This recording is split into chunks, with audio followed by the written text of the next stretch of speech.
Adik-adik, coba kalian perhatikan. Ini adalah hasil percobaan yang telah dilakukan Bayu dan Mario.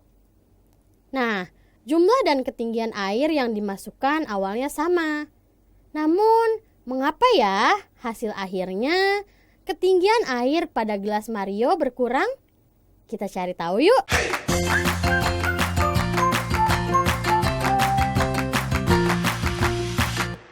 Halo adik-adik, berjumpa lagi dengan Kak Iis ya.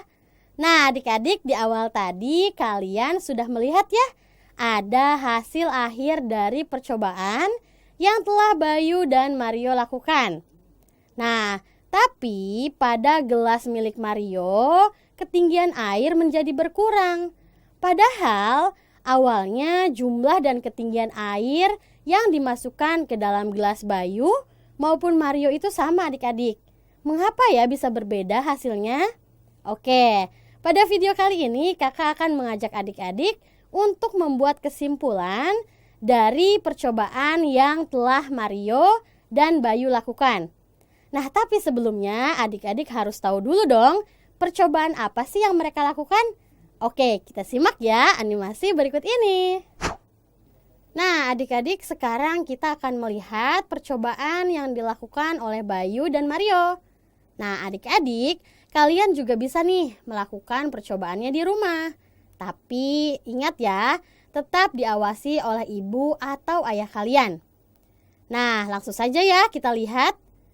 Sebelum Mario dan Bayu melakukan percobaan, mereka menyiapkan alat dan bahannya, seperti batu bata, bongkahan batu, serta 2 wadah dan air.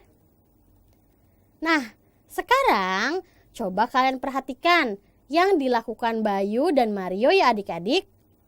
Bayu mengambil sebuah wadah, lalu diletakkan di dalamnya bongkahan batu dan dituangkan sejumlah air.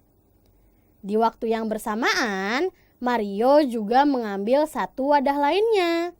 Kemudian diletakkanlah batu bata di dalamnya dan diisi air juga. Lalu Bayu dan Mario sama-sama menunggu hasilnya selama 1 jam. Nah, setelah 1 jam menunggu, hasilnya seperti yang telah kalian lihat di awal tadi. Tinggi air pada wadah Mario berkurang, sedangkan pada wadah Bayu tinggi air tetap. Kenapa demikian? Nah adik-adik, jadi ini ada kaitannya dengan air tanah dan air permukaan, di mana air tanah adalah air hujan yang meresap dan mengalir di bawah permukaan tanah. Sedangkan air permukaan adalah air yang ada di permukaan tanah dan tidak terserap ke dalam tanah.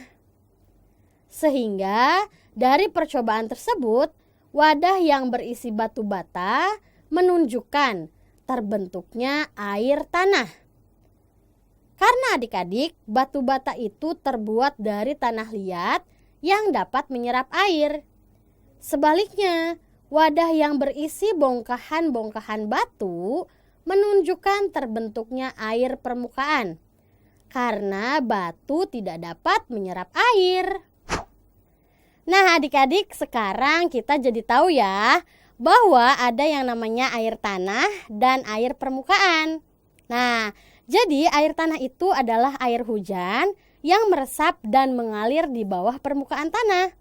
Sedangkan air permukaan adalah air yang mengalir di atas permukaan tanah dan tidak terserap ke dalam tanah. Oke adik-adik, sekarang kalian jadi tahu dong mengapa ketinggian air di dalam gelas Mario berkurang dan berbeda dibandingkan gelas yang dimiliki oleh Bayu. Karena ternyata di dalam gelas Mario terdapat batu bata, di mana batu bata itu terbuat dari tanah yang bisa menyerap air. Jadi ketika ada air di atasnya, tentunya air akan terserap ke dalam tanah. Nah adik-adik, jadi percobaan yang Bayu dan Mario lakukan membuktikan terjadinya air tanah, terjadinya atau terbentuknya ya air tanah maupun air permukaan. Nah, adik-adik kalian juga bisa ya melakukan percobaan tadi di rumah. Nah, jangan lupa setelah melakukan percobaan, kalian membuat laporannya. Dan ingat, di dalam melakukan percobaan tadi harus diawasi dan didampingi oleh ayah dan ibu kalian. Selamat mencoba, sampai jumpa.